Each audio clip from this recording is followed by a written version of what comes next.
క్రీస్తు నామములో శుభాలు వందనాలు తెలియజేస్తున్నాను. ఈ దినము కొరకు మనము ఏర్పాటు చేసుకున్నటువంటి వాక్య భాగము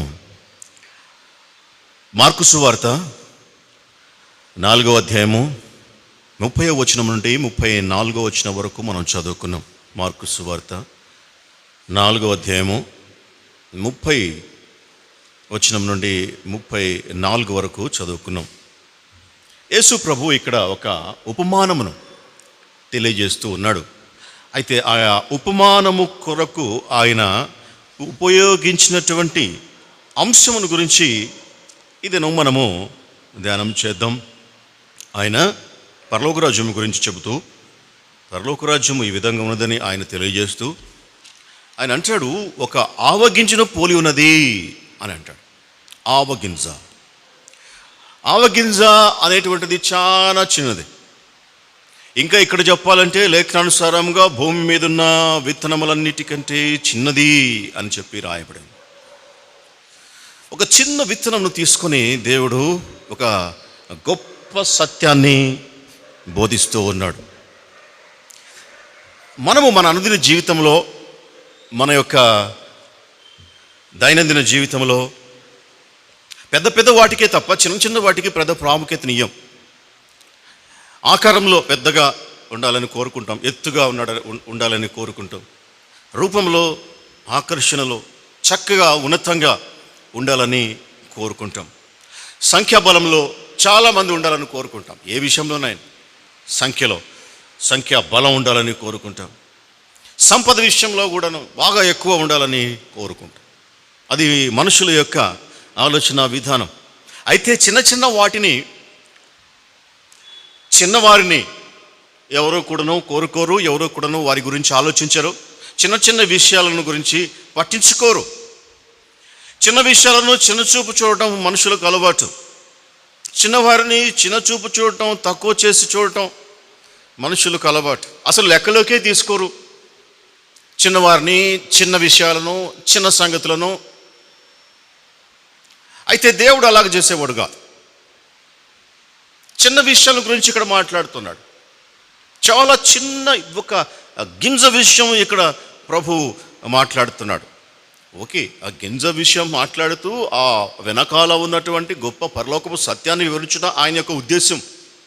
కానీ ఇక్కడ గింజను తీసుకున్నాడు కదా, చాలా చిన్నది. రిచెస్ట్ పర్సన్ ఎవరు అంటే చెప్తారు లోకంలో, కానీ పూరెస్ట్ పర్సన్ ఎవరు అంటే ఎవరో తెలుసు? దానికి లెక్క ఉండదు. ఎందుకంటే ప్రపంచంలో అనేక మంది ఒకరిని మించిన ఒకరు పేదవారు ఉంటారు. అందం గురించి మాట్లాడితే Miss India, Miss Universe, Miss World, Mister ఇండియాలు అంటారు. కానీ అగ్లియెస్ట్ పర్సన్ ఎవరు అంటే, ఒకవేళ ఉన్నా కానీ వారిని ఎవరో గుర్తు పట్టరు, వారి గురించి ఎవరు మాట్లాడుకోరు. మెజారిటీ పీపుల్గా ఉండాలని కోరుకుంటాం, మైనారిటీ పీపుల్గా ఉండాలని కోరుకోం. Minority people weak people. మెజారిటీగా ఉన్నటువంటి వారే గొప్పవారు ఈ లోకంలో. అదే విధముగా పవర్ విషయానికి వస్తే గొప్ప శక్తి కలిగి ఉండాలని కోరుకుంటాం, కానీ వీక్గా ఉండాలని ఎవరు కోరుకోరు. అయితే నిజంగా చిన్నవాటికి అంత విలువ లేదా? దేవుడు చిన్నవాటి గురించి మరి అంత చులకన చేసి తక్కువ చేసి ఉంచాడా? ఎందుకు మనుషులు చిన్నదాని గురించి కోరుకోరు అంటే, దేవుడు మనుషుల ఆలోచనలకు వ్యతిరేకముగా మాట్లాడుతూ ఉన్నాడు. మనుషుల పద్ధతులకు వ్యతిరేకముగా మాట్లాడుతూ ఉన్నాడు. మొదటి సమూయేలు గ్రంథం 16:7 ఒకసారి చూస్తే, మొదటి సమూయేలు గ్రంథం 16:7లో సమూయేలుతోటి దేవుడు మాట్లాడుతూ ఉన్నాడు. యెహోవా సమూయేలుతో ఈలాగున సెలవిచ్చెను, అతని రూపమును ఎత్తును లక్ష్య పెట్టకము. మనుష్యులు లక్ష్య పెట్టు వాటిని యెహోవా లక్ష్య పెట్టడు. ఇది మనుషులు తర్వాత చూస్తే తర్వాత లైను, మనుషులు పై రూపమును లక్ష్య పెట్టుదురు. చాలు. మనుషులు పై రూపమును లక్ష్య పెడతారు, మనుషులు పైకి ఏదిగా మంచిగా కనబడితే, అందముగా కనబడితే, చక్కగా కనబడితే, బలంగా కనబడితే దాన్ని లక్ష్య పెడతారు. అట్లాగే అదే క్రమములో ఈ సమూయేలు కూడా యోషియా ఇంటికి వెళ్ళి వాళ్ళ అన్నదమ్ములందరినీ చూస్తూ ఉన్నాడు అభిషేకించడానికి. దేవుడు అభిషేకించమంటే బాగా ఎత్తుగా, ఒడ్డుగా, పొడుగ్గా, బలంగా ఉండేటువంటి వారిని అందరినీ తీసుకురమ్మంటున్నాడు. చూస్తున్నాడు. దేవుడు చెప్తున్నాడు, ఈయన కాదు. మరి ఇంకెవరు ప్రభువా అంటే సమూయేలుతో దేవుడు అంటాడు, సమూయేలుతో అతని రూపమును ఎత్తును లక్ష్య పెట్టకము. నువ్వు ఎత్తును, రూపమును, బలాన్ని చూసి లక్ష్య పెడుతున్నావు, సైజును చూసి లక్ష్య పెడుతున్నావు. అయితే నేను పై రూపాన్ని చూడను, సైజును చూడను. మనుషులు పై రూపములు చూస్తారు, దేవుడు సైజును బట్టి ఎన్నుకునేవాడు కాడు అని దావీదు విషయంలో నిరూపితమైంది. ఇంకెవరన్నా కొడుకులు ఉన్నారా నీకు అని అడిగాడు. ఇంకొకడు ఉన్నాడండి అక్కడ పొలంలో మందల దగ్గర ఉన్నాడు, పిలుచుకురా వాడిని. పిలుచుకొచ్చినప్పుడు చాలా చిన్నగా ఉన్నాడు, చాలా చిన్నవాడు. దేవుడు చిన్నవారినే ఎన్నుకున్నాడు. దేవుడు చిన్నవానినే ఎన్నుకున్నాడు. నేను కోరుకున్న వాడు ఇతడే అని చెప్పి. అందుచేత మనుషులు పెద్ద వాటిని, గొప్ప వాటిని పరిగణలోకి తీసుకుంటారు అని ఇందుని బట్టి మనకు అర్థమవుతా ఉంది. అయితే పెద్దది మంచిది, చిన్నది మంచిది కాదు అని అనుకోవడం అపోహ మాత్రమే. ఆ అపోహలోనే లోకము జీవిస్తూనే ఉంది. ఎంతకాలం అంటే దాదాపుగా కొన్ని వందల సంవత్సరాలు, వేల సంవత్సరాలు ఆ విధంగా అపోహలో జీవిస్తూ ఉండగా 1905వ సంవత్సరంలో ఒక ఆవిష్కరణ జరిగింది. ఏంటిది ఆ ఆవిష్కరణ అంటే, ఆల్బర్ట్ ఐన్స్టైన్ అనేటువంటి ఒక శాస్త్రవేత్త, భౌతిక శాస్త్రవేత్త ఒక సూత్రాన్ని కనుగొన్నాడు. ఆ సూత్రము పేరు E=mc². అది మనకు అర్థం కావాల్సిన అవసరం లేదు కానీ చెప్తాను. ఈ సూత్రము ప్రకారము ఏమైంది అంటే ఒక పెద్ద ఆవిష్కరణ జరిగింది. అదే అణుబాంబు, ఆటం బాంబు. ఎట్లా వచ్చింది ఆటం బాంబుకి ఇంత శక్తి? ఆటం బాంబులో ఏముంది? ఆటం అంటేనే అణువు అని అర్థం. అణువు కనబడుతుందా మన కంటికి? కనబడదు. కంటికి కనబడనటువంటి ఒక పరమాణువును విడదీయట ద్వారా గొప్ప శక్తి ఉత్పన్నమవుతుంది అని చెప్పేసి ఆ సూత్రం ద్వారా ప్రపంచానికి తెలియబడింది. ఒక పరమాణువును విభజించిన శక్తి విడుదలవుతుంది, కలిపిన శక్తి విడుదలవుతుంది. అదే ఆటం బాంబ్, హైడ్రోజన్ బాంబ్. విడదీస్తేనేమో ఆటం బాంబ్ అవుతుంది, కలిపితేనేమో హైడ్రోజన్ బాంబు అవుతుంది. ఆటం బాంబు కంటే 100 రెట్లు శక్తివంతమైంది హైడ్రోజన్ బాంబు. ఏమి ఈ శక్తికి మూలం? ఎట్లొచ్చింది అణువులో అంత చిన్న అణువుకు ఆ శక్తి? చూడండి, అది ఒకటి తెలిసింది మనకి. తెలియనటువంటివి చిన్న వాటిల్లో ఉన్నటువంటి శక్తి ఎంత గొప్పదో.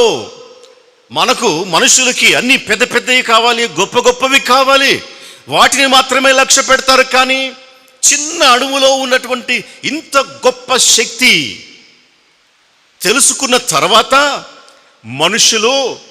మనుషులకి అర్థమైంది, చిన్న వాటిలో కూడాను గొప్ప బలం ఉంటుంది, శక్తి ఉంటుంది. ఎంత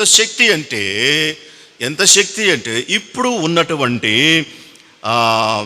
ఆటం బాంబులన్నీ కూడాను 1 గంట లోపల భూమిని నాశనము చేయగలవు.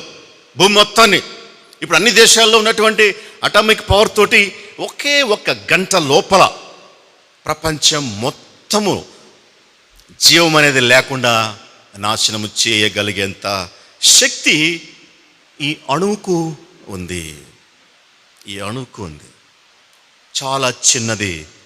ఇంత చిన్న దాంట్లో దేవుడు అంత శక్తిని ఉంచాడు. అది ఒక్కటి తెలిసింది. ఇంకా తెలియనటువంటివి ఎన్నున్నాయో. ఇక్కడ విత్తనం గురించి చెబుతున్నాడు దేవుడు. ఒక విత్తనం, ఆ గింజ ఆవగింజను గురించి ప్రభువు చెప్తా ఉన్నాడు. ఇక విత్తనాల గురించి చూసుకుంటే మనకు తెలుసు, ఒక రావి చెట్టు, పైపల్ ట్రీ, రావి చెట్టు చూడటానికి చాలా పెద్దగా ఉంటుంది, చాలా పెద్దది. దాని రావి ఆ కాయ చూసారా, ఫ్రూట్ అంత ఉంటుంది. అందులో ఉన్నటువంటి విత్తనం ఎంతో చిన్నది, చాలా చిన్నది. కానీ ఆ విత్తనం వేసినప్పుడు ఎంత పెద్ద చెట్టు వస్తుంది, ఎంత పెద్ద చెట్టు వస్తుంది. రావి చెట్టు యొక్క వయసు ఎంతో తెలుసా? మినిమం 1500 సంవత్సరాల నుండి 3000 సంవత్సరాలు బ్రతుకుద్దండి రావి చెట్టు. అంత ఆయుష్షు, అంత బలము, అంత గొప్ప రూపము ఇంత చిన్న విత్తనానికి దేవుడు ఇచ్చాడు. ఎంత ఆశ్చర్యం! మర్రి చెట్లు కూడా తెలుసు మనకి, మర్రి చెట్లు కూడా మర్రికాయలు ఇంతే ఉంటాయి, దాని లోపల విత్తనం ఇంకా సన్నగా ఉంటుంది. బనియన్ ట్రీ, అది కూడాను చాలా పెద్దగా వస్తుంది. ఎంత విచిత్రం! దేవుడు ఆ విషయమే చెప్తా ఉన్నాడు. చిన్నటువంటి ఈ ఆవ గింజ విత్తక ముందు చాలా చిన్నది, అది విత్తనములన్నిటికల్లా చిన్నది. అయితే ఆ విత్తనానికి అంత శక్తి ఎప్పుడు వచ్చింది? విత్తనములన్నిటికల్లా ఆవ గింజ చిన్నదే. అయితే ఆ గింజ ఏమంటాడు? అది పెద్దదై కొమ్మలు వేయును, ఆకాశ పక్షులు దాని నీడను నివసింపగలవు. పక్షులకు నీడనిచ్చేటువంటిది, పక్షులు వచ్చి దాని మీద గూడ్లు కట్టుకొని తలదాచుకున్నట్టు అంత గొప్ప చెట్టుగా, అంత గొప్ప వృక్షంగా మారుతుంది. ఇది నీ గింజ, చిన్న గింజ.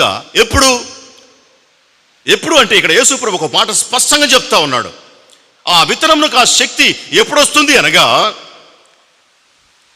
భూమి మీద ఉన్న విత్తనములన్నిటికంటే ఆవగింజ చిన్నదే, కానీ విత్తబడిన తరువాత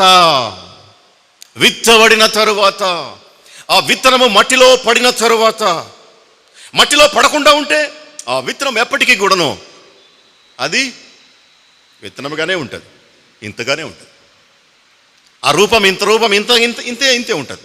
అది ఇంకా పెద్దది కాదు. ఎప్పుడవుతుంది పెద్దగా? ఎప్పుడవుతుంది దాని యొక్క రూపం గొప్పగా? ఎప్పుడు అనేకమైనటువంటి జీవవృక్ష జాలాలకు అది నీడనిస్తుంది అంటే అది భూమిలో విత్తబడిన తరువాత. విత్తబడకుండా ఉన్నట్లయితే ఆ విత్తనానికి ఎంత మాత్రమూ కూడాను ప్రత్యేకత రాదు. విత్తబడిన తరువాతనే దాని యొక్క రూపాంతరము చెందుతున్నది. దానికి శక్తి, బలము, ఆకారము, అందము, ఆయుష్ సంతరించుకుంటాయి. ఈ విషయాన్ని మనము జ్ఞాపకం ఉంచుకోవాలి, జాగ్రత్తగా మన మనసులో పదిలపరచుకోవాలి. విత్తనము భూమిలో విత్తబడాలి. మనం చిన్నవారమే కావచ్చు, మనము సమాజంలో చాలా చిన్నవారం కావచ్చు, తక్కువ వారం కావచ్చు, ఒకవేళ అన్ని విషయాల్లో కూడా చిన్న చూపు చూసేటువంటి వారం కావచ్చు. ఒకవేళ నీవు చాలా చిన్నవాడివి, చిన్న చూపు చూస్తూ ఉండబడేటువంటి దానము కావచ్చు. అయితే ఈ ఆవగింజ వలె చిన్నదే, కానీ అది భూమిలో విత్తబడినప్పుడు,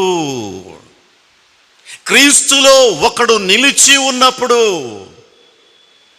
అప్పుడు మాత్రమే వాడు ఫలిస్తాడు. క్రీస్తులోనికి రాకుండా వానికి ఎంత మాత్రము ప్రత్యేకత రాదు, వాని జీవం ఎక్స్టెండ్ కాబడదు, వాడు నిత్య జీవంలోనికి వెళ్ళడు, వాడి రూపం మారదు, వాని ఆకారం మారదు, వాని బ్రతుకు మారదు. ఎట్లా ఉన్నటువంటి వాడు అట్లానే ఉంటాడు. ఎప్పుడు మారుతాడు? ఎప్పుడు మారుతుంది ఆ విత్తనం యొక్క రూపం? ఎప్పుడు రూపాంతరం చెందుతున్నది? విత్తబడినప్పుడు. నీవు నేను మనము కూడాను క్రీస్తులో నాటబడినప్పుడు, క్రీస్తులో విత్తబడినప్పుడు మాత్రమే మన రూపాంతరము ప్రారంభమవుతుంది. మట్టి క్రింద విత్తనము దాచబడినప్పుడు మాత్రమే ఆ విత్తనానికి రూపాంతరము ప్రారంభమవుతుంది. అందులోంచి మొక్క మొలుస్తుంది. భూమిలో నుండి భూమి పైకి మొక్క తన్నుకొని వస్తుంది. ఎప్పుడు? మట్టి క్రింద దాచబడినప్పుడు. క్రీస్తులో నీ జీవము నా జీవము దాచబడినప్పుడు, క్రీస్తునందు నీవు బాప్తిస్మములోనికి వచ్చినప్పుడు, క్రీస్తులో నీవు నాటబడినప్పుడు, అంటు కట్టబడినప్పుడు ఆ విధమైనటువంటి రూపాంతరం వస్తుంది. అది ముందు మనము జ్ఞాపకం చేసుకోవాలి. నేను క్రీస్తులో ఉన్నానా? నేను క్రీస్తులో నాటబడి ఉన్నానా? విత్తనము మట్టిలో నాటబడి ఉన్నదా లేదా? లేకుంటే ఎన్ని సంవత్సరాలు విత్తనాలు మన దగ్గర ఉంచుకున్నా కూడాను కొంతకాలానికి అవి పుచ్చుబట్టి పాడైపోతాయి, పనికి రాకుండా పోతాయి. అంతేగాని దాని నుండి ఎటువంటి ఉపయోగము ఉండదు. క్రీస్తులోనికి రాకుండా, క్రీస్తులో తిరిగి జన్మించకుండా ఏ వ్యక్తి కూడాను అతడు రూపాంతరము చెందలేడు. వానికి ఘనత రాదు, వాడు గొప్పవాడు కాలేడు. అది ఇక్కడ మనం నేర్చుకోవలసినటువంటి పాఠం. యేసుప్రభు అంటాడు 15వ అధ్యాయం యోహాను సువార్త 15వ అధ్యాయంలో 5వ వచనంలో, నాకు వేరుగా ఉండి మీరేమీ చేయలేరు. నాకు వేరుగా ఉండి మీరేమీ చేయలేరు. నాలో ఉంటేనే మీరు బహుగా ఫలిస్తారు. నాకు బయట మీ వల్ల కాదు. భూమిలో విత్తబడితేనే మొలకొస్తుంది. భూమికి బయట విత్తనం ఏమీ చేయలేదు. దానివల్ల కాదు. ఎప్పుడు దానికి ఆ శక్తి వస్తుంది? క్రీస్తులో నాటబడినప్పుడు, భూమిలో నాటబడినప్పుడు. క్రీస్తులో ఉంటే గాని మనము ఏమీ చేయలేము, ఫలించలేము. ఈ విషయాన్ని ప్రభువు చెప్తా ఉన్నాడు ఇక్కడ. ఒక చిన్న దానికి అంత శక్తి వచ్చింది. అనేకమైనటువంటివి చిన్నవి ఉన్నాయి. దేవుడు చేతిలో పడ్డప్పుడు గొప్ప కార్యాలు జరిగినాయి. ఒకవేళ దేవుని చేతిలో పడకపోతే, లేక వారు దేవుని చేతిలో పడకపోతే, దేవునిలో నాటబడకపోతే, వారు ఎంత మాత్రము ఏ విధమైనటువంటి ప్రత్యేకత లేనటువంటి వారుగా మిగిలిపోయేవారు. అయితే ఎప్పుడైతే దేవుని చేతిలో లేదా దేవుని యొక్క బిడ్డల చేతిలో ఆ వస్తువు కానీ లేదా ఆ మనుషులు కానీ పడినప్పుడు వారికి ఉన్నతత్వం వచ్చింది, ఔన్నత్యం వచ్చింది, గొప్పతనం వచ్చింది, శక్తి వచ్చింది, బలం వచ్చింది. చరిత్రలో పోయినవి కొన్ని వస్తువులైతే, మనుషులైతేనేమి. కొన్ని విషయాలను మనం ఇక్కడ పరిశీలన చేస్తే, మొదటిది అందులో మోషే కర్ర. మోషే చేతిలో ఉన్నటువంటి కర్ర. దేవుడు మోషేను దర్శించాడు, మాట్లాడుతూ ఉన్నాడు, నీవు వెళ్ళి ఇశ్రాయేలును విడుదల చేయాలి.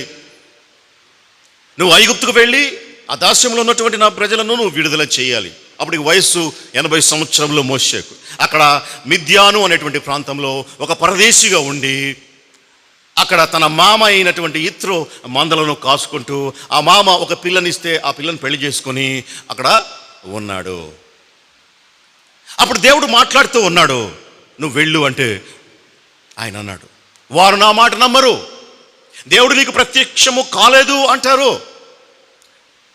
వారు యెహోవాను ఎవరో మాకు తెలియదు అంటారు, లేకుంటే నన్ను నమ్మరు, నువ్వు వట్టి మాట్లాడుతున్నావు అంటారు, కాబట్టి నేను వెళ్ళను అని అన్నప్పుడు దేవుడు చెప్పినటువంటి మాట ఏమంటే, అడిగాడు అనమాట, నీ చేతిలో ఏమున్నది, నీ చేతిలోనిది ఏమిటి అని చెప్పి మోషేను దేవుడు అడిగినప్పుడు మోషే కరెక్ట్గా సమాధానం చెప్పాడు. అందుకు అతడు కర్ర అనెను అని చెప్పి రాయబడినది. నిర్గమకాండం 4వ అధ్యాయం మొదటి 5 వచనాలను చూస్తే ఇది ఒక కర్ర అని చెప్పేసి అన్నాడు. ఒక మామూలు ఎండిపోయినటువంటి సన్నని ఒక కర్ర, ఒక మామూలు కర్ర, కేవలము గొర్రెలను తోలడానికి ఉపయోగించేటువంటిది, లేదా ఆ అడవిలలో లేకుంటే ఆ అరణ్య మార్గంలో తిరిగేటప్పుడు కొంచెం చేతికి ఆసరాగా ఉండటానికి తీసుకుని రాబడినటువంటి కర్ర, ఎండిపోయినటువంటిది. దాంట్లో ఏం ప్రత్యేకత ఉంది? ఏం ప్రత్యేకత లేదు. మోషే అంటున్నాడు, ఏముంది నీ చేతిలో అంటే ఇది ఒక కర్ర. ఈ కర్ర అనేటువంటిది మోషేను సూచిస్తూ ఉంది, మోషే యొక్క క్యారెక్టర్ని సూచిస్తూ ఉంది. ఈ కర్ర నేను ఒక గొర్రెల కాపర్ని అని చెప్పి తెలియజేస్తూ ఉంది. ఈ ఎండిపోయినటువంటి ఈ కర్ర నేను ఒక వయస్సు ఉడిగినటువంటి వృద్ధుడును అని సూచిస్తూ ఉంది, నా యొక్క ముసలితనాన్ని సూచిస్తూ ఉంది. ఈ కర్ర, ఎండిపోయినటువంటి కర్ర, నేను ఒంటరిని, నేను పరదేశిని అని చెప్పి సూచిస్తూ ఉంది. ఎందుకంటే మోషే ఎంతగా పరదేశములో ఉండి 40 సంవత్సరములు బాధపడుతున్నాడో అనేటువంటి దానికి సాక్ష్యముగా ఆయనకు ఒక కుమారుడు పుడితే ఆయన కుమారునికి తను పెట్టినటువంటి పేరేమనగా గెర్షోము అనగా అర్థం ఏమంటే పరదేశి. ఎంతగా తన హృదయంలో నేను ఇక్కడ పరదేశంలో ఉన్నాను అనేటువంటి ఆ ఆలోచన తొలియకుండా ఉంటే తన కుమారునికి ఆ పేరు పెడతాడు. తన ప్రజలందరూనేమో ఐగుప్తులో బానిసత్వంలో ఉన్నారు, దేవుడు వారికి ఇచ్చినటువంటి వాగ్దాన భూమేమో ఇక్కడ ఉన్నది పాలస్తీనా, కానీ అక్కడ ఇక్కడ కాకుండా ఎక్కడో మిద్యానులో, అన్య ప్రాంతంలో ఒక్కడే ఉన్నాడు. ఆయనకు ఒక కొడుకు పుడితే, భార్యని ఇస్తే ఇతరు, కొడుకు పుడితే ఆ కొడుకుకి ఆ ఒంటరితనాన్ని ఎలివేట్ చేసే విధముగా ఆయన తన కుమారునికి పరదేశీ అని పేరు పెట్టాడు. కాబట్టి ఇక్కడ ఈ కర్ర సూచించేటువంటి విషయం, నేను ఒంటరిని, నేను బలహీనుడును, నేను ముసలివాణిని, నేను ఒక కేవలము గొర్రెల కాపరిని, నేను పరదేశిని అని చెప్పేసి అక్కడ మోషే అంటూ ఉన్నాడు. అది ఒక బలహీనతకు, ఒక ఒంటరితనానికి, ఒక చిన్న అంశానికి సంబంధించినటువంటి విషయం. అటువంటి పరిస్థితులలో ఆ కర్రను దేవుడు ఎప్పుడైతే ముట్టాడో, లేదా ఆ కర్రతో పాటుగా మోషే దేవుని యొక్క మాటకు విధేయుడు అయ్యాడో, అదే కర్ర ద్వారా ఏ కర్రనైతే ఇది కర్ర ప్రభువా అని చెప్పి మోషే అన్నాడో, అదే కర్ర ద్వారా అనేకమైనటువంటి గొప్ప కార్యాలను దేవుడు మోషే ద్వారా జరిగించాడు. కర్రను ఉపయోగించుకొని తన కర్రను పైకెత్తినప్పుడు, ఏటి పైకెత్తినప్పుడు ఐగుప్తుకి వెళ్ళి ఏటి మీద కొట్టగా ఏటి నీళ్లు రక్తంగా మారిపోవటం మనం చూస్తాం. మోషే చేతిలో ఉన్నటువంటి కర్రను చాపి ఐగుప్తు దేశపు ధూళిని కొట్టినప్పుడు ఆ దేశం అంతటా కూడాను పేలుతోటి నిండిపోవడం మనం చూస్తాం.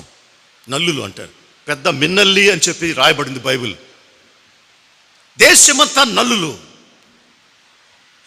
ఈ కర్ర ద్వారా దేవుడు చేసినటువంటి అద్భుతములు. మోషే తన కర్రను ఆకాశం వైపు ఎత్తినప్పుడు ఐగుప్తు దేశం మీద పిడుగులు, వడగండ్లు కురిసెను. ఆ వడగండ్లు, పిడుగుల దెబ్బకు అనేక మంది మనుషులు కానీ, పశువులు కానీ, ఆస్తి మొత్తం కూడాను, పంటలు నాశనమైపోయినాయి. అంత శక్తి దేని ద్వారా? కేవలం ఒక ఎండిపోయినటువంటి కర్రను ఉపయోగించుకొని దేవుడు ఈ గొప్ప అద్భుతమైనటువంటి బలము కలిగినటువంటి కార్యాలను చేస్తూ ఉన్నాడు. ఇంకా మనం పరిశీలన చేస్తే, మోషే ఐగుప్తు దేశం మీద తన కర్రను చాపగా ఆ దేశం మీద గొప్ప మిడతల దండు వచ్చి ఆ దేశమును, పంటను పాడు చేసెను. ఆకాశం వైపు తన కర్రను ఎత్తు అన్నప్పుడు, దేవుడు మోషే ఎత్తినప్పుడు పెద్ద మిడతల దండు వచ్చి పంటలను నాశనం చేసింది, ఆ దేశాన్ని నాశనం చేసింది. ఆ తర్వాత మోషే తన కర్రను సముద్రం వైపు ఎత్తినప్పుడు ఎర్ర సముద్రము 2 పాయలుగా చీలిపోయింది. గొప్ప గాలి వచ్చి ఆ గాలి ద్వారా ఈ నీళ్లు అటు, ఈ పక్క నీళ్లు ఇటు వెళ్ళిపోయేసి మధ్యలో ఎండినటువంటి నేల, ఆరిన నేల కనపడింది. ఎప్పుడు అనగా ఈ కర్రను ఈ సముద్రము పైన చాపినప్పుడు మోషే తన చేతిలో కర్రతోటి బండను కొట్టగా ఆ బండ నుండి నీళ్లు సమృద్ధిగా ప్రవహించెను. చాలా చిన్నది కర్ర, అంటే ఒక 6 feet ఉండొచ్చేమో ఆ కర్ర, 6 అడుగులు ఉంటుందేమో. సన్నది కర్ర, ఎండిపోయినటువంటి కర్ర, ఇన్సిగ్నిఫికెంట్ స్టిక్. అది దానికి ఏమి పెద్ద మాయలు మంత్రాలు లేకుంటే పెద్ద శక్తులు ఏముండవు, మంత్రదండంలాగా. అదే మంత్రదండం కాదు, గొర్రెలను తోలుకునేటువంటి ఒక కర్ర. అయితే దేవుడు దానిని వాడినప్పుడు, అయితే ఆ విత్తనము ఆ భూమిలో వేసినప్పుడు అప్పుడు దాని రూపం మారిపోయింది. దేవుని చేతిలో పెట్టినప్పుడు ఆ కర్రకున్నటువంటి పనితనమే మారిపోయింది. ఆ కర్ర ద్వారా ఎందుకు పలుమార్లు రాయబడింది ఆ కర్ర, ఇంకా చాలాసార్లు ఉంది ఆ కర్ర. మోషే చేతిలో ఉండే కర్రను గురించి కొన్ని మాత్రమే ఇక్కడ రాసుకొని వచ్చాను. చాలా పనులు ఈ కర్ర ద్వారా దేవుడు చేశాడు. చిన్నదానిని ఉపయోగించి దేవుడు పెద్ద పెద్ద కార్యాలు చేసేటువంటి వాడు, గొప్ప గొప్ప కార్యాలు చేసేటువంటి వాడు. ఎప్పుడు అనగా భూమిలో ఆ గింజ విత్తబడినప్పుడు అప్పుడు మాత్రమే అది ఎదిగి పెద్దదై గొప్ప కొమ్ములు వేయును అని చెప్పి రాయబడం. రెండవ అంశం, గాడిద దవడ ఎముక. సంసోను గాడిద దవడ ఎముక. సంసోను హైఫన్ గాడిద, అదే కలిపి కాదు, సంసోను డాష్ గాడిద. ఎందుకు అంటే సంసోను గొప్ప బలవంతుడు. ఫిలిస్తీన్లు తన మీదికి వచ్చినప్పుడు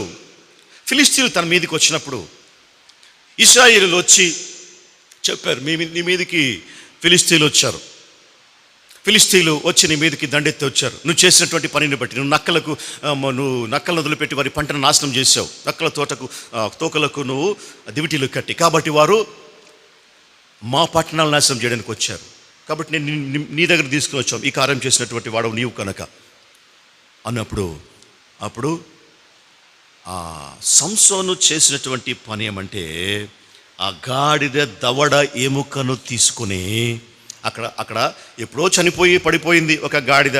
ఇంకా ఆ గాడిద అది పచ్చి పచ్చిగానే ఉంది. ఆ ఎముక, ఆ దవడ ఎముక ఎంత ఉంటుంది? ఆ దవడ ఎముక మహా అంటే ఒక 1.5 feet ఉంటుందేమో. ఒక ఫీట్ లేకుంటే 1.5 feet ఉంటుంది ఒక ఒక గాడిద యొక్క ఈ జాబోన్. దాన్ని తీసుకున్నాడు. అది అక్కడ దొరికింది. అది మామూలుగా జీవం లేనటువంటి ఒక చిన్న గాడిద చచ్చి పడిపోయింటే దాని బోన్ అది. అది ఆయుధం ఎట్లయితుంది? అది ఆయుధం ఎంత మాత్రం కాదు. అయితే ఎప్పుడైతే సంసోను చేతిలోకి ఆ దవడ ఎముక వచ్చిందో, దానిని తీసుకున్నాడో, అది గొప్ప ఆయుధంగా మారి ఆ దవడ ఎముకతోటి 1000 మందిని నిర్మూలించాడు. 1000 మంది ఫిలిస్తీయులని ఒక్క చిన్న దవడ ఎముక, గాడిద దవడ ఎముకతోటి ఫిలిస్తీయులను నాశనం చేశాడు. ఎంత చిన్నది దవడ ఎముక! అదేమైనా పెద్ద కత్తె, ఖడ్గమా? అదే దానికి ఏమైనా పదునుందా? కాదు, ఏం లేదు. అయితే ఎట్లొచ్చింది? దేవుని ఆత్మ సంసోనును ప్రేరేపించినప్పుడు, అప్పుడు ఆ దవడ ఎముక ఆయన తీసుకున్నప్పుడు, అప్పుడు ఆ ఎముకకు శక్తి వచ్చింది. లేకుంటే సంసోను చేతికి ఆ దవడ ఎముక రాకుండా ఉండినట్లయితే, అది చాలా చిన్నది రూపంలో, కానీ 1000 మందిని చంపగలిగేటువంటి గొప్ప ఆయుధముగా అది సంసోను చేతిలో వాడబడింది. దేవుని చేతిలోనికి వెళితే, దేవునిలో నాటబడితే, అది ఎంత చిన్నదైనప్పటికీ కూడాను, ఎంత ఇన్సిగ్నిఫికెంట్ అంశమైనప్పటికీ కూడాను, వ్యక్తి అయినప్పటికీ కూడాను, గొప్పగా దేవుడు ఎలివేట్ చేసేటువంటి వాడు, గొప్ప శక్తిని ఇచ్చి నడిపించేటువంటి వాడు, యోధులనుగా తీర్చిదిద్దేటువంటి వాడు. తర్వాత అంశంను మనము జ్ఞాపకం చేసుకుంటే, 3వ అంశం, దావీదు 5 చిన్న రాళ్ళు. దావీదు 5 నున్నని రాళ్ళు. దావీదు గొర్రెలు కాసుకునేవాడు. యుద్ధం జరుగుతూ ఉంటే దావీదు అన్నదమ్ములందరూ కూడా యుద్ధంలో ఉన్నారు. వాళ్ళని చూడడానికి దావీదు యుద్ధరంగానికి వెళ్ళాడు. అక్కడ ఒక పెద్ద జైంట్ కనపడ్డాడు. ఆయన పేరు గొలియాతు. మనందరికీ తెలుసు. గొలియాతు చాలా బలవంతుడు. ఆయన యొక్క ఎత్తు 7 మూరల రాయబడినటువంటి విషయం. సమూయేలు గ్రంథం 17వ అధ్యాయంలో రాయబడినటువంటి మాట ఏమంటే, 4వ వచనం, గాతు వాడైన గొలియాతు అను శూరుడు ఫిలిస్తీయుల దండులో ఉండి బయలుదేరుచుండెను. అతడు 6 మూళ్ళ జానెడు ఎత్తు మనిషి. 6 మూరలు, అడుగులు కాదు, అడుగంటే మూరలో సగమే. 6 మూరల జానెడు ఎత్తు. అతని తల మీద రాగి శిరస్త్రాన్ని ఉండెను. అతడు యుద్ధ కవచము ధరించెను. ఆ కవచము 5000 తులముల రాగి ఎత్తు. మరియు అతని కాళ్లకు రాగి కవచము, అతని భుజముల మధ్యన రాగి బల్లెము ఒకటి ఉండెను. అతని ఈటె కర్ర నేతగాని దోనె అంత పెద్దది. అది నేతగాని దోనె ఎప్పుడు నేను చూడలేదు, అది చాలా పెద్దది అని చెప్పి రాయబడింది. మరియు అతని ఈటెకున్నటువంటి కొన 600 తులముల ఇనుము ఎత్తుగలది. 600 తులము ఎత్తు అంటే 7 కేజీలు. ఆ ఈటెకున్నటువంటి ఆ ఐరన్ ముక్క ఏదో ఉంటుంది కదా, ఆ కోసిగా, అది 7 కేజీలు అంటది. ఇంకా ఆ ఈట ఎంత పెద్దదో ఆలోచించు. అంత పెద్ద ఈట పట్టుకున్నాడు. మరియు అతని ప్రక్కన ఒక డాలును మోయేవాడు ముందర పోచుండెను. అతను ఇశ్రాయేలు దండువారిని పిలిచి సవాల్ చేస్తూ ఉన్నాడు, నన్ను ఎవరన్నా ఓడించగలరా? మీ దగ్గర బలం ఉందా అని చెప్పి. అప్పుడు వచ్చాడు దావీదు. చాలా చిన్నవాడు. నేను పోయి కొడతాను అని అన్నాడు. అరే, అది ఎట్లా సాధ్యం? నువ్వు చాలా చిన్నవాడివి, నువ్వు బాలుడివి. రాజు అయినటువంటి సౌలు అంటాడు, సౌలు ఈ ఫిలిస్తీని ఎదుర్కొని వాడితో పోట్లాడటకు నీ బలము చాలదు. 33వ వచనం, నీ బలము చాలదు, నీవు బాలుడువు. వాడు బాల్యము నుండి యుద్ధాభ్యాసము చేసినాడని దావీదుతో అనెను. అందుకు దావీదు సౌలుతో, లేదు, అతను యుద్ధాభ్యాసం చేసి ఉండవచ్చు, అతను గొప్ప యోధుడు అయి ఉండవచ్చు, బలవంతుడై ఉండవచ్చు, అతను చాలా పెద్దవాడు అయి ఉండవచ్చు, నేను చాలా చిన్నవాడిని అయి ఉండవచ్చు, కానీ నేను వాని మీదికి వెళ్తాను. అయితే సౌలు ఏమన్నాడంటే, సరే నీ ఇష్టం పో, ఈ యుద్ధ వస్త్రాలు ధరించుకో, శిరస్థానము పెట్టుకో, యుద్ధ కవచములు తొడిగించండి అని చెప్పి ఈ సామగ్రి అంతా దావీదుకు ఇచ్చినప్పుడు దావీదు అవి మోయలేకపోయినాడు, అవి పట్టుకొని నడవలేకపోయినాడు, అవన్నీ వేసుకొని.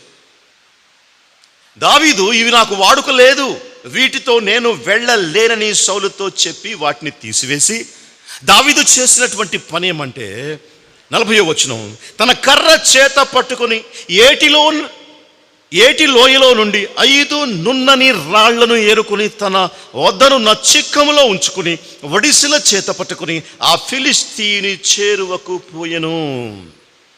ఇవేవి వద్దు నాకు, ఈ ఆయుధాలు వద్దు, ఈ శిరస్త్రాణం వద్దు, ఏ డాలు కత్తులు ఏ అని పక్కన పెట్టేశాడు. పక్కనే ఒక ఏరు, ఒక వంక,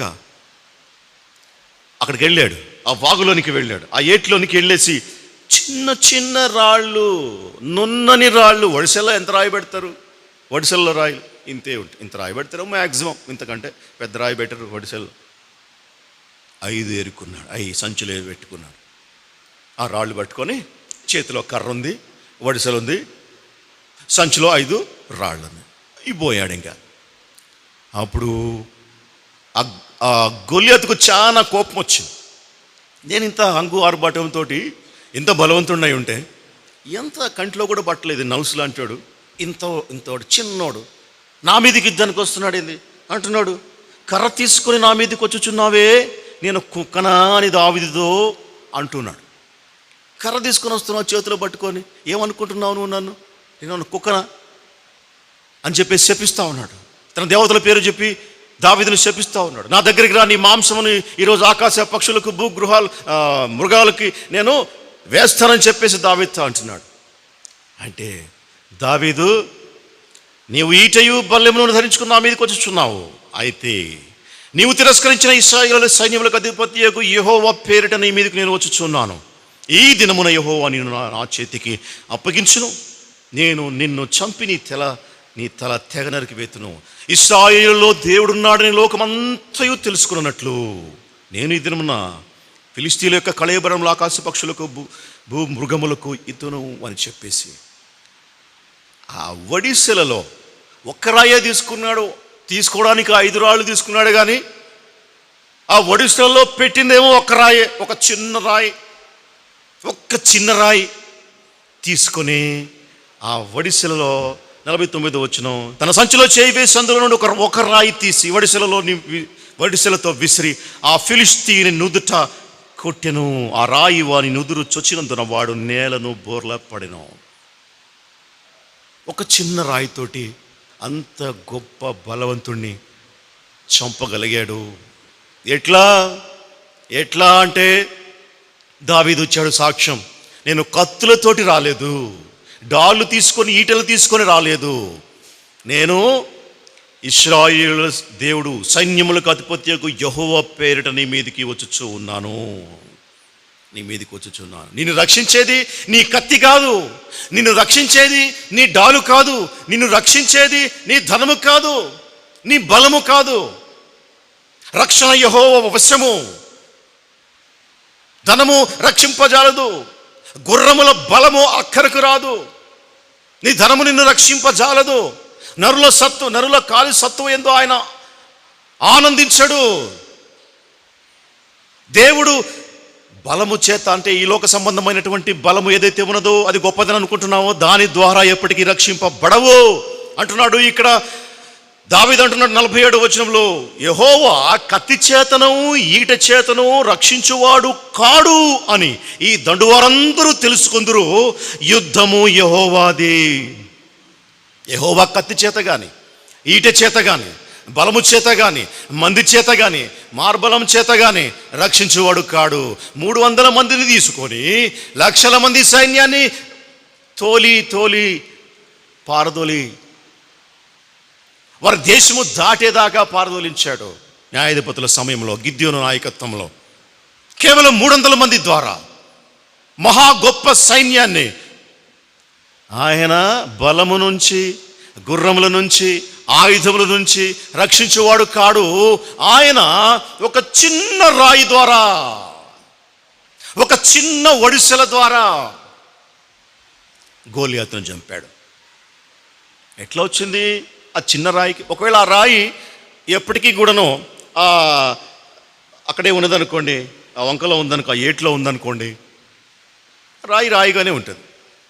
నీళ్ళు వచ్చినప్పుడు ఒకవేళ వర్షం నీళ్ళు వస్తే నీళ్ళు కొట్టుకొని పోతుంది, ఎక్కడికి పోద్దు. ఎప్పటికీ అది రాయి రాయి, గుండ్రంటి రాయి. ఇంకొంచెం గుండ్రగా అవుతుంది, ఇంకొంచెం గుండ్రగా అవుతుంది. ఎందుకు? ప్రవాహానికి కొట్టుకుపోతా ఉన్న క్రమంలో రాయి గుండ్రంగా అవుతుంది. అంతకు తప్ప దానికి ఏ ప్రత్యేకత ఉండదు. ఎప్పుడైతే దావీదు చేతిలోనికి దానిని తీసుకున్నాడో, ఎప్పుడైతే దాన్ని ఒడిసెలలో పెట్టాడో, అంటే అందుకే అంటారు, ఎక్కడ ఉండాల్సినటువంటి వస్తువు అక్కడ ఉంటేనే దానికి బలం, అందం, సౌందర్యం.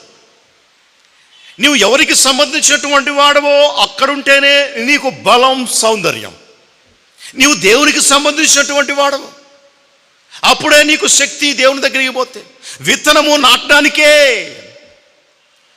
విత్తనం ఎందుకున్నది? భూమిలో పడి మొలకెత్తడానికే. అది అందుకే సృష్టించబడింది విత్తనం. దాన్ని తీసుకొని సంచిలో పెడితే కొన్నాళ్ళకు పుచ్చిపోద్ది. అది ఎక్కడ ఉండాలో అక్కడ ఉండాలి. విత్తనం భూమిలో ఉండాలి, అప్పుడు మాత్రమే మొలకెత్తింది. మొలకెత్తి పెద్ద కొమ్మలుగా వేసి దాని మీద పక్షుల నివాసం ఉండేంతగా, జంతువులు దాని నీడన నివాసం ఉండేంతగా గొప్పగా మారింది. దేవుడు చిన్న చిన్న వాటిని తీసుకొని గొప్ప కార్యాలు జరిగించేటువంటి వాడు అని ఈ చిన్న విషయం ద్వారా మనకు అర్థమవుతుంది. ఈ చిన్న రాయి ద్వారా, ఆ రాయి చాలా చిన్నది, ఆ దవడ ఎముక చాలా చిన్నది, మోసే చేతిలో ఉన్నటువంటి ఆ కర్ర చాలా చిన్నది, అదేం పెద్ద బలం కలిగినది ఏమి కాదు. తర్వాత అంశం చూసుకుంటే, ఇశ్రాయేలు దేశము నుండి తీసుకుని రాబడినటువంటి ఒక చిన్నది ఉన్నది. ఎక్కడ అనగా సిరియా దేశములో. సిరియా దేశం యొక్క సైన్యాధిపతి అయినటువంటి నయమాను ఇంట్లో ఒక చిన్నది ఉన్నది అని చెప్పి రాయబడి ఉన్నది. ఒకవేళ చిన్నది అనేటువంటి మాటకు అర్థం, అక్కడ ఒక అమ్మాయిని చిన్నది అని చెప్పి రాశారు. ఆ అమ్మాయి బహుశా ఒక యుక్త వయసులో ఉన్నటువంటి అమ్మాయి అయి ఉండొచ్చు. ఒక చిన్నది అని చెప్పి మాత్రం రాయబడి ఉంది. ఆ చిన్నది అనేటువంటి మాటలో అర్థంలో చాలా వీక్ అని అర్థం, సర్వెంట్ అని అర్థం, ఇల్లిటరసీ అని అర్థం, ఇన్సిగ్నిఫికెంట్ అని అర్థం. అంతే కదా. వారు ఎట్లొచ్చింది సిరియా దేశమునకు, ఎట్లొచ్చింది ఆ ఇశ్రాయేలు అమ్మాయి ఆ చిన్నది అంటే? గుంపులుగా ఇశ్రాయేల్ దేశం పైకి స్త్రీలు వెళ్ళి, దండుగా వెళ్ళి వారిని ఓడించి, వారిని పట్టుకొని, చెరబట్టుకొని, వారిని బానిసలుగా తెచ్చుకునేటువంటి క్రమంలో ఆ సిరియా దేశపు సైన్యాధ్యక్షుడి ఇంటికి తేబడినటువంటి చిన్న పాప, చిన్నది. అమ్మాయికి తల్లిదండ్రులు లేరు, అమ్మాయికి చదువు లేదు, అమ్మాయి ఒక సర్వెంట్, అమ్మాయి ఒక బలహీనురాలు. దాన్ని బట్టి చిన్నది అని అనుకుందాం, చిన్నది. అయితే ఈ చిన్న అమ్మాయి, ఈ చిన్నది చెప్పినటువంటి ఆ మాట ఎంత గొప్ప కార్యాన్ని చేసిందో మనకు తెలుసు. నయమాను విషయంలో, నయమాను కుష్ఠరోగంతో బాధపడుతున్నాడు. అంత గొప్ప వ్యక్తి. సిరియా దేశము ఆ దినాల్లో, అనగా ఇది క్రీస్తుకు పూర్వం 8th century, 8వ శతాబ్దంలో జరిగినటువంటి విషయం. అప్పుడు ఈ సిరియా దేశము అన్ని విధాలుగా చాలా ఉన్నతమైనటువంటి దశలో ఉన్నది. నాగరికత విషయంలో కానీ, ధనం విషయంలో కానీ, సాంస్కృతిక పరంగా, కళాత్మకంగా అన్ని విషయాల్లో ఉన్నతంగా ఉన్నది. ఇప్పుడు అమెరికా లాగా సిరియా దేశం అంటే ఆ దినాల్లో చాలా ఔన్నత్యము కలిగినటువంటి దేశము, గొప్ప దేశము. అటువంటి దేశానికి సైన్యాధ్యక్షుడు ఇంకా ఎంత గొప్పవాడై ఉండాలి. ఆ ఇంట్లో పనిచేసేటువంటి ఒక చిన్న అమ్మాయి ఒక టెస్టిమోనీ ఇచ్చింది, ఒక చిన్న టెస్టిమోనీ. ఆ చిన్న అమ్మాయి ఆ చిన్న టెస్టిమోనీ ఇస్తే ఏమైంది? ఆ టెస్టిమోనీ వల్ల ఒక గొప్ప సైన్యాధ్యక్షుడు నయమాను దేవుణ్ణి నమ్మాడు. ఇశ్రాయేలులో ఉన్నటువంటి దేవుడే తప్ప లోకమంతట ఎందును మరి ఒక దేవుడు లేనే లేడని నిస్సందేహముగా, నిశ్చయముగా నేను ఎరుగుదును అని చెప్పేసి గొప్ప సాక్ష్యం ఇచ్చాడు నయమాను తన కుష్ఠరోగం బాగైన తర్వాత. ఎట్లా బాగయ్యాడు? ఆ చిన్నది చేసినటువంటి చిన్న పని. చిన్నదే కానీ ఎంత పెద్ద పని చేసింది. ఎట్లా చేసింది? దేని ద్వారా చేసింది? ఏ బలము చేత చేసింది? ఒకవేళ ఈ వ్యక్తికి ఆ కార్యము జరగకుండా ఉంటే ఆ చిన్నదాని పరిస్థితి ఏందో ఒకసారి ఆలోచించండి. ఈ నయమాను వెళ్ళాడు, బాగై వచ్చాడు, దేవునికి స్తోత్రం, దేవుని నమ్మాడు, గొప్ప కార్యం జరిగింది. ఓకే, ఒకవేళ ఈ వైపున ఆలోచన చేస్తే, ఈ చిన్న అమ్మాయి ఇచ్చినటువంటి సాక్ష్యము నమ్మి ఆడికి పోయి ఆయన బాగు కాకుండా వస్తే ఏమవుతుంది? ఈ అమ్మాయి సంగతి చంపేరు. కానీ ఆ చిన్నదానికి అచంచలమైనటువంటి విశ్వాసం, నమ్మకం, ఏమని? నా దేవుడు గొప్పవాడు, ఇశ్రాయేలు దేశంలో ఉన్న ఒక దైవజనుడు ఉన్నాడు, ఆ దైవజనుడు దగ్గరికి వెళితే నా యజమానుడు బాగుపడతాడు. అంతే తను నమ్మింది. ఇక యువతలు లేదు, ఇక కాకపోవడం అనేటువంటిది లేదు. ఎంత గొప్ప విశ్వాసం! ఆ చిన్నది అంత గొప్ప విశ్వాసంతో కార్యము జరిగించింది. ఆ క్రెడిట్ అంతా కూడా ఆ చిన్నదానికే. నయమాను మారాడు అంటే ఆ క్రెడిట్ ఆ చిన్నదానికే. చిన్నదే గొప్ప కార్యాలు చేసింది. ఎప్పుడు? దేవుని పైన గొప్ప విశ్వాసము ఉంచుట చేత, దేవునిలో తన విశ్వాసము నాటబడుట చేత అంత గొప్ప సాక్ష్యము ఇవ్వగలిగింది. ఒక అన్యుని సైతం గొప్ప సాక్షిగా మార్చగలిగింది. నయమాను మారాడు. ఈ దేవుడే గొప్ప దేవుడు, ఈ దేవుడే. చివరిగా మనం ముగించుకుందాం. 7 రొట్టెలు 2 చిన్న చేపలు. 7 రొట్టెలు. ఎంతమంది తిన్నారు? 4,000 మంది తిన్నారు. 4,000 మంది తిన్నారు. ఎప్పుడు? యేసు ప్రభు వాళ్ళని అడిగాడు, వీరికి పెట్టడానికి మీ దగ్గర ఏమైనా ఉందా? మా దగ్గర కేవలము 7 రొట్టెలు, కొన్ని చిన్న చేపలు ఉన్నాయి. కొన్ని చిన్న చేపలు. మరి ఏం సరిపోతాయి? 7 రొట్టెలు, కొన్ని చిన్న చేపలు సరిపోతాయి. ఎప్పుడు సరిపోతాయి? ఆ 7 రొట్టెలు, ఆ చిన్న చేపలు ప్రభువు చేతిలో పెట్టినప్పుడు సరిపోతాయి. విత్తనము మొలకెత్తదు సంచిలో ఉంటే, విత్తనము మొలకెత్తుతుంది భూమిలో పడితే. సంచిలో ఉన్నంత కాలము అది పనికిరాదు ఎంత మాత్రము. భూమిలో పడ్డప్పుడు మాత్రమే అది విస్తారముగా ఫలిస్తుంది, విస్తారముగా గొప్పగా పెద్దదవుతుంది. వాళ్ళ దగ్గర ఉన్నంత కాలము అవి 7 రొట్టెలే, వారి చేతిలో ఉన్నంత కాలం అవి కొన్ని చిన్న చేపలే. అవి ఒకరికి సరిపోతాయో, ఇద్దరికి సరిపోతాయి. 4,000 మందికి ఎటు సరిపోతాయి? 4,000 మందికి సరిపోయినాయి అంటే ఎప్పుడు సరిపోయినాయి అంటే దేవుని చేతిలో అవి పెట్టినప్పుడు, ప్రభువు చేతిలో అవి పడినప్పుడు, మరియు ఆయన వాటిని ఆశీర్వదించినప్పుడు 4,000 మంది తినగా 7 గంపల నిండా ఇంకా ఎత్తారంట. మార్కు సువార్త 4:5-10 వచనాల్లో 7 గంపల నిండా ఎత్తారు. 4,000 మంది తినగా ఏ విధంగా సమృద్ధి వచ్చింది?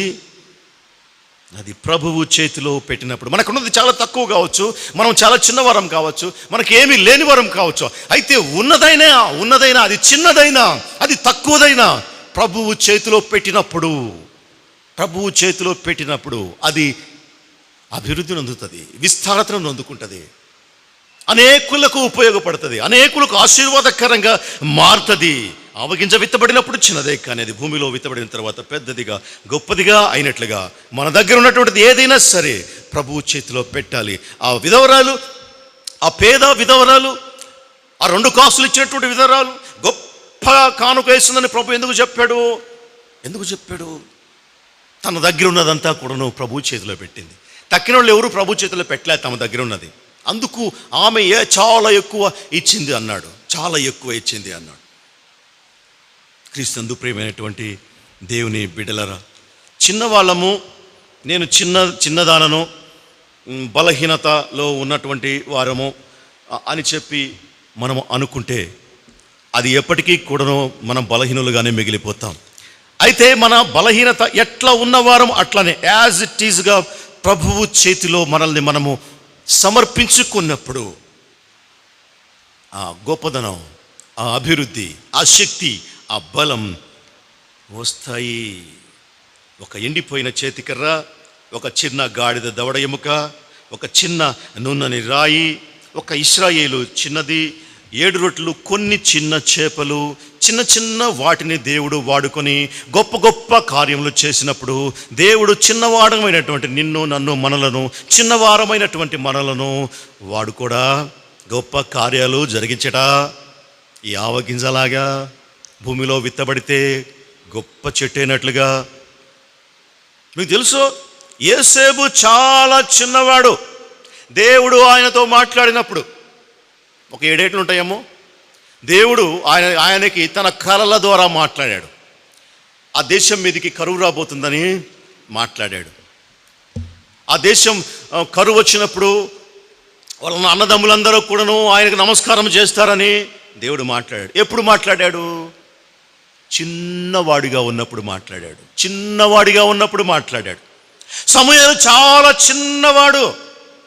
దేవుడు మాట్లాడినప్పుడు సమూయేలు సమూయేలు అని పిలిచినప్పుడు సమూయేలు ఏలి పిలుస్తున్నాడేమోనని చెప్పి, చిన్నవాడు కదా, చాలా చిన్నవాడు, ఏలి దగ్గర పోతాడు. పిలిచావా గురువుగారు? పిలిచావా? నేను పిలవలేదే. మళ్ళా పిలుస్తాడు దేవుడు. మళ్ళా పోయా, నేను పిలవలేదు. మరి ఎవరు పిలిచారు? ఈసారి వినపడితే ప్రభువా నీ దాసుడు ఆలోకిస్తున్నాడు అని చెప్పు. దేవుడు మాట్లాడతాడు. దేవుడు మాట్లాడుతున్నాడు అయ్యా నీతోటి. ఎందుకు మాట్లాడాడు సమూయేలు చాలా చిన్నోడే. అనేక సంవత్సరముల నుండి ఏలి అక్కడ యాజకునిగా పనిచేస్తూ ఉన్నాడు. కానీ చిన్నవాడైనటువంటి సమూయేలుతోనే దేవుడు మాట్లాడుతున్నాడు. సమూయేలు సమూయేలు అని. చూడండి, చిన్న చిన్న వాళ్ళతోటి, చిన్న చిన్న వాటితోటి దేవుడు ఎంత గొప్ప కార్యాలు చేశాడో, చేస్తాడో, చేయబోతున్నాడో. దావీదు చాలా చిన్నవాడు గొలియాతును చంపినప్పుడు మనం చూసాం. యోవాషు అనేటువంటి రాజు యూదా రాజ్యములకు రాజుగా వచ్చినప్పుడు చాలా చిన్నవాడు, 7 సంవత్సరముల వయస్సు, గొప్పగా పరిపాలన చేశాడు. యోషియా అనేటువంటి రాజు యూదా రాజ్యములకు రాజుగా వచ్చినప్పుడు 8 సంవత్సరముల వాడు. దానియేలు బబులోనుకు చెరకు తీసుకుని పోగొట్టప్పుడు చాలా చిన్నవాడు, టీనేజర్. దానియేలు బబులోనుకు చెరగొని పోబడ్డప్పుడు. అయినప్పటికీ కూడా నువ్వు చిన్నవాడు. ఆయన విశ్వాసం ఏమనగా చిన్నగా ఉన్నదా? గొప్ప విశ్వాసిగా ఆయన నిలబడ్డాడు. ఇంకా చూస్తే తల్లి అయినటువంటి మరియను దేవుడు ఏర్పాటు చేసుకున్నప్పుడు ఆమె వయసు ఎంత? ఆమె చాలా చిన్నది. ఆమె కూడా టీనేజర్. చాలా చిన్నవాళ్ళను దేవుడు ఏర్పాటు చేసుకున్నాడు. చాలా చిన్నవాళ్ళతో దేవుడు మాట్లాడాడు. చిన్నవాళ్ళను ఉపయోగించుకుని గొప్ప కార్యాలు చేశాడు. అపొస్తలుడైనటువంటి పౌలు యొక్క శిష్యుడు తిమోతి, ఆత్మీయ కుమారుడు అని చెప్పి రాయబడి ఉన్నది. తిమోతిని దేవుడు తన సేవకు పిలిచినప్పుడు, తిమోతి సేవకు వచ్చినప్పుడు చాలా చిన్నవాడు. తను కూడాను ఒక 20 సంవత్సరాల లోపు ఉండేటువంటి వాడు. ఈ విధంగా చూస్తే దేవుడు చిన్నవాటిని గొప్పగా చేసేటువంటి వాడు, చేసినటువంటి వాడు. అందుకే చివరిగా ఒక మాట చెప్పుకొని మనం ముగించేసుకుందాం. మత్తయి సువార్త 17:20 దేవుడు అంటున్నాడు, మీకు ఆవగించంత విశ్వాసం ఉండిన యెడల ఈ కొండను చూచి ఇక్కడ నుంచి అక్కడికి పొమ్మనగానే అది పోవును అన్నాడు. చాలామందికి ఇది అర్థం కాదు. చాలామంది ఏమనుకుంటారు, ఆవగించంత విశ్వాసం ఉంటే చాలు, అంటే ఆవగింజ ఇంత ఉంటుంది కదా, ఇంత విశ్వాసం ఉంటే చాలు, ఈ కొండను ఇక్కడ నుండి పోయి అక్కడికి పోవంటే అక్కడికి పోతుంది అని రాయబడింది కదా. ప్రభు అన్నాడు ఆవగింజంత విశ్వాసం. ఆవగింజ అంటే ఏంటి అంటే ఆ బుర్ర కూడా అంతే ఉంటుంది అనమాట. అది యేసు ప్రభు అక్కడ చెప్పినటువంటి మాట ఏమంటే, ఆవగింజంత విశ్వాసము అని దేవుడు ఎందుకు అన్నాడంటే, చూడండి, దేవుడు నిన్న నేడు రేపు ఏకరీతిగా ఉన్నటువంటి వాడు. దేవుడు సర్వకాల సర్వ అవస్థలలో ఒకే రీతిగా ఉన్నటువంటి వాడు.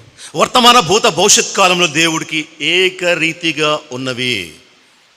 ఆయన ఒకే విధంగా చూసేటువంటి వాడు. నిన్న నేడు రేపు ఆయనకు అన్నీ ఒకే విధంగా కనబడతాయి. ఇప్పుడు ఒక విత్తనమును ఆయన చూసినప్పుడు ఆయనకి ఏం కనబడుతుంది? మనకేం కనబడుతుంది? మనకేం కనబడుతుంది? మనకు విత్తనమే కనబడుతుంది. ఆయనకి ఏం కనబడుతుంది? ఆయన ఒక పెద్ద చెట్టు కనబడుతుంది. ఎందుకు అంటే భవిష్యత్తు కూడా ఆయన ఎరిగినటువంటి వాడు, భవిష్యత్తు కూడా ఆయన చూసేటువంటి వాడు, చూడగలిగినటువంటి వాడు. ఆయనకి ఏకరీతిగా ఉన్నవి. దేవుడు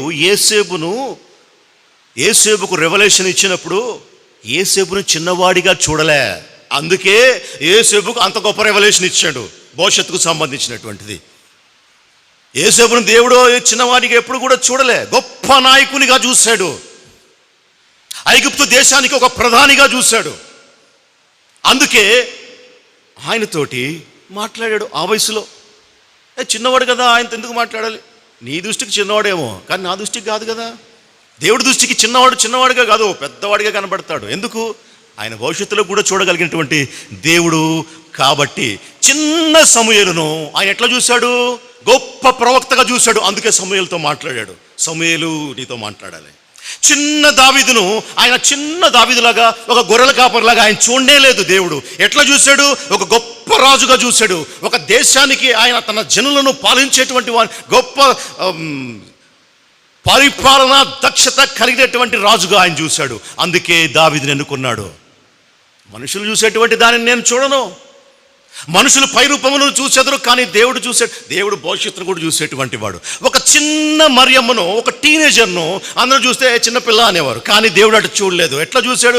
ఒక గొప్ప సబ్మిసివ్ కలిగినటువంటి పరిచారకురాలిగా, సేవకురాలిగా, విశ్వాసురాలిగా ఆయన చూడగలిగాడు. అందుకే మరియమ్మను ఎన్నుకున్నాడు. ఆమె ద్వారా రక్షకుని లోకానికి పంపించాడు. ఒక చిన్న తిమోతిని ఆయన చూసినప్పుడు చిన్నవాడు అనుకోలేదు, కానీ గొప్ప సేవకుడు అనుకున్నాడు. అందుకే పౌలును జత చేసి పంపించాడు. నిన్ను నన్ను చూసినప్పుడు దేవుడు చిన్నవాడు అని చూడడు. అందుకే ఇర్మియా గురించి రాస్తూ ఆయన ఇర్మియా 1వ అధ్యాయంలో అంటాడు, నిన్ను జనములకు ప్రవక్తగా నియమించితిని. ఎప్పుడంట? పెద్దోడైన తర్వాత కాదు, గొప్పడైన తర్వాత కాదు. తల్లి గర్భములో ఉండగానే నిన్ను నేను రూపించితిని, జనములకు ప్రవక్తగా నిన్ను నియమించితిని. ఎప్పుడు? తల్లి గర్భంలో ఉండగానే ఎటువంటి వాడో ఆ వ్యక్తి గొప్ప ప్రవక్తగా చూశాడు దేవుడు. అలా చూడగలిగినటువంటి వాడు. ఆ విధానంలో ఈ ఆవగింజంత విశ్వాసము అంటే అర్థమైందంటే, ఇంత విశ్వాసం అని కాదు అక్కడ అర్థం. ఎంత విశ్వాసం అని కాదు, ఇంత విశ్వాసం ఉంటే చాలు మనకి గొప్ప కార్యాలు చేద్దాం. ఇంత కాదు విశ్వాసం. ఆవగింజంత విశ్వాసం అంటే ఆ ఆవగింజ పెరిగి పెద్దదై పక్షులు దాని మీద నివాసం ఉండేంత గొప్పదిగా అవుతుంది. దాని క్రింద మృగముల నివాసము తలదాచుకునేంత గొప్పగా అవుతుంది. ఆవగింజంత విశ్వాసం అంటే అది గొప్ప విశ్వాసం, బలము కలిగినటువంటి విశ్వాసం. మనము చిన్నవాళ్ళమే కావచ్చు, ఈ లోకపరంగా, సమాజపరంగా మనము తక్కువ వారమే కావచ్చు, బలహీనులమే కావచ్చు, ధనము బలము లేనివారమే కావచ్చు. అయితే దేవుడు అలాగున చూసేవాడు కాడు. మనుషుల దృష్టిలో ఆయన చూసేవాడు, దృష్టితో ఆయన చూసేవాడు కాదు. ఆయన దృష్టి ప్రత్యేకం. ఒక ఆవ గింజను ఆయన గొప్ప వృక్షముగా చూస్తూ ఉన్నప్పుడు నిన్ను నన్ను మనలను ఎంత గొప్పవారిగా ఆయన చూస్తూ ఉంటాడు అనేటువంటిది మనము జ్ఞాపకం చేసుకోవాలి. ఒక చిన్న ఆవగింజను దేవుడు అంతగా ఆశీర్వదించి అంతగా గొప్ప చేస్తే, పెద్ద చేస్తే, తన స్వరూపము తన పోలిక చొప్పున ఈ లోకంలోనికి మనల్ని పంపించి మన కోసం తాను నరావతారిగా ఈ లోకంలోనికి వచ్చి నీకోసం నా కోసం శిలువ పైన ప్రాణము పెట్టినటువంటి ఆయన మనలను తక్కువ చేస్తాడా? ఎప్పటికీ చేయడు. అయితే ఆ విశ్వాసం మనకు ఉండాలి. ఆవగింజంత విశ్వాసం, గొప్ప విశ్వాసం అని అర్థం, బలము కలిగినటువంటి విశ్వాసం అని అర్థం. అట్టి విశ్వాసము ఆ పరిశుద్ధాత్మ దేవుడు మనకందరికీ, మన హృదయాల్లో, మన కుటుంబాల్లో సమృద్ధిగా అనుగ్రహించి మనల్ని గొప్ప చేయునుగాక, పెద్ద చేయునుగాక. ఆమెన్. ప్రార్థన చేసుకుందాం.